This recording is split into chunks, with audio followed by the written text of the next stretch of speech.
আমি আজি এটা বিশেষ উদ্দেশ্য লৈ এই ভিডিঅ'টো কৰিছোঁ। মানে পূজাৰ কথা নাছিলে, তবু কিছু মনত কথা খেলিছে যে যোৱা 19 তাৰিখৰ পৰা আপাৰ অসমত যিটো বানৰ বিভীষিকাৰ সৃষ্টি হৈছে, তাৰ কাৰণে সকলো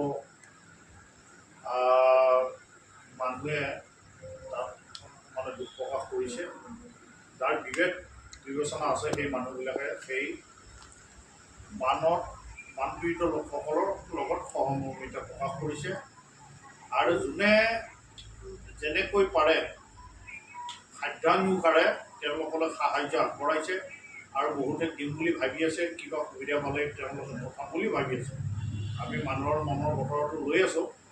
কিন্তু এটা দুখৰ কথা যে এই সময়তো এই কিছু লোকে এটা সাম্প্ৰদায়িক কথাবোৰ কৈ সেই যিবিলাক স্বেচ্ছাসেৱী বা কোনো সেই ক্ষেত্ৰত সহায়ৰ হাত আগবঢ়াবলৈ গৈছিলে, তেওঁলোকৰ মনত অলপ কষ্ট পাইছে। কাৰণ কোনো এঘৰ মানুহৰ ঘৰত যেতিয়া অতিথি বা কোনোবা সহায়ৰ হাত লৈ যায়, সেই মানুহ ঘৰৰ পৰা যদি ব্যৱহাৰটো ভাল নাপায়, তেতিয়াহ'লে সেই দেউতা বা সেই আলহীজনৰ মনত এটা দুখ লাগিছে। ঠিক তেনেকৈ দুই এজনে গোটেই সমাজখনৰ নামত এটা বদনাম আনিছে আৰু এইটো হোৱা অনুচিত।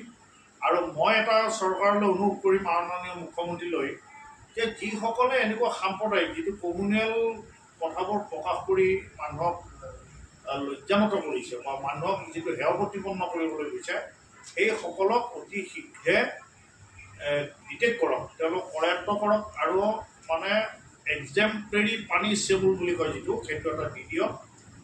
আৰু যাতে মানুহে তাত যাবলৈ মানে উৎসাহ পায়, মানুহে তাত যাবলৈ শংকা নকৰে বা তাৰে মানুহখিনিও বুজিব লাগিব দল